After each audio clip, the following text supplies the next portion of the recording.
class. We are coming to the end of week 4-ish. Whether or not you're in that period of work period, that's up to you. But everyone seems to be progressing through the course, so that's great. So what should be done at this point is Module 4, that was due on June 12th, and Module 5, which is due this Wednesday, the 26th. So in Module 5, there's some discussion posts you had to do on evaluating the lesson plans. You guys are all doing really great on that. And the assignment for 6 was a scavenger hunt, looking through the curriculum document and kind of picking out the course code that you were going to use to develop your unit plan. So what's coming up next is Module 6, due by July 10th-ish. 4 parts to this one, so it's kind of lengthier. Good thing we're into July now, people have a little bit more time.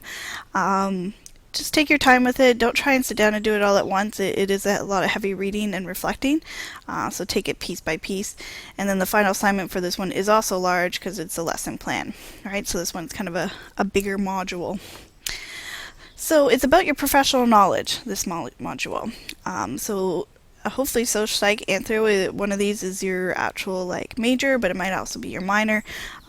So kind of getting familiar with the content of that. So the first part is titled What is the Course About? So familiarizing yourself with the strands that are in the document.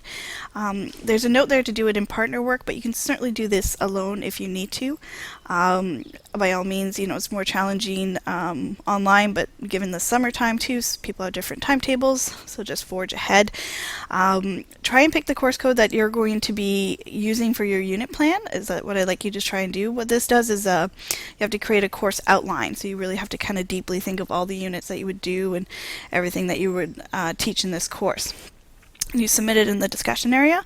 Also in the discussion area, I've made a post that has the course codes people have selected so far, and as people give me more course codes and we talk about it, I'll update that list. But just so you can see if somebody else is doing the same course code, you could even just email back and forth some ideas and bounce ideas off of each other.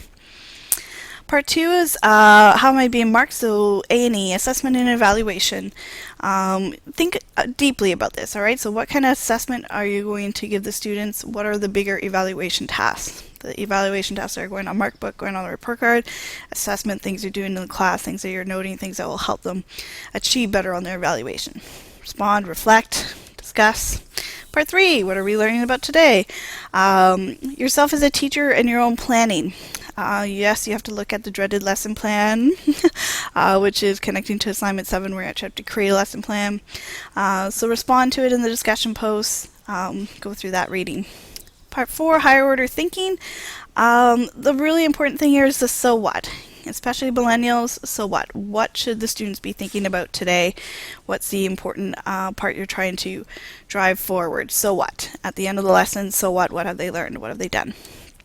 So assignment 7, that dreaded lesson plan, the sighs I can hear across Ontario of having to see this thing again.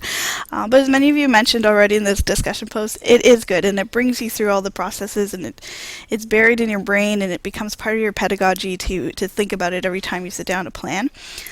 So go through it just one more time, one detailed one, and the rest of them is up to you of how you plan and put them through.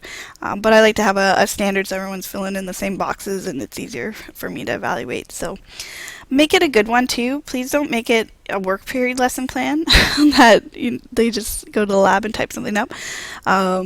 Show off what you can do with your student-centered approach so that the students are really in charge of their learning. It's not just a sage on the stage. How are you doing that?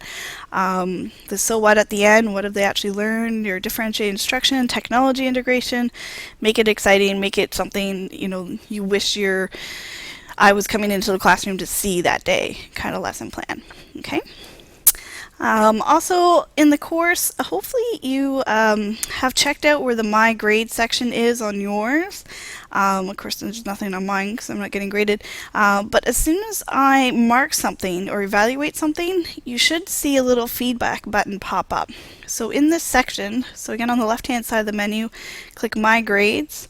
And look for this so that you can see what I've said back to you. Every time I mark something, I put a little comment back into it. So have a look at those, please.